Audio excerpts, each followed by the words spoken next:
Let's take a look at the chart action for Dogecoin.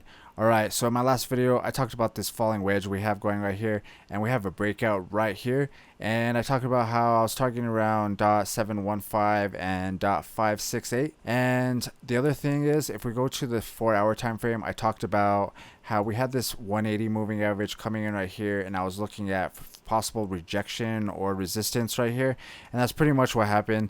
So what I'm doing right now, and like I said on the last video, we can kind of do like a trend line going like this pretty much. So we kind of grab the bottoms basically, and we put a trend line going across them.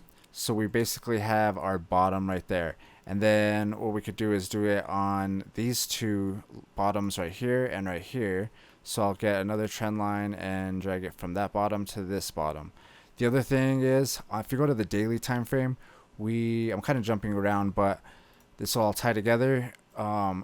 We have this 9 moving average coming in right here, and what we did is right here we broke above it. So I always talk about that on my videos, this 9 moving average. When we break above it, that's a really good thing, and if we can break above it and then get a bounce on it, that's basically exactly what we're looking to do.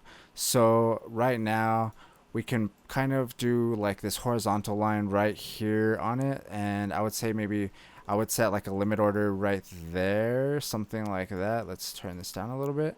And so what we can do, let's kind of line it up a little better. This is on the daily time frame, so I'm basically lining up this orange line with this 9 moving average on the daily time frame, and as you can see, it still lines up with that trend line. So let's go into the hourly time frame, and like I said, it still is above this.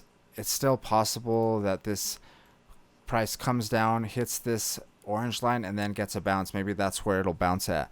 So what I'm thinking is maybe put a limit order here, and then maybe even like one right here just to be safe. That's kind of what I'm looking at doing right now. We have these trend lines going, but we also had this trend line going like this. Right now we're on the hourly time frame. We broke this trend line right here, so technically we are in a smaller downtrend on the smaller time frame, should I say. So that's why I'm saying we can watch these levels right here.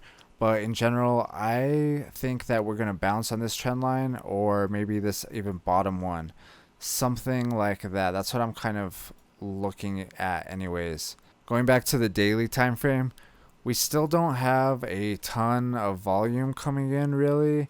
I would have liked to see it a little bit bigger than what actually is happening right now. So we'll still have to kind of see. The one thing I do like though is Doge is now on Coinbase Pro, guys.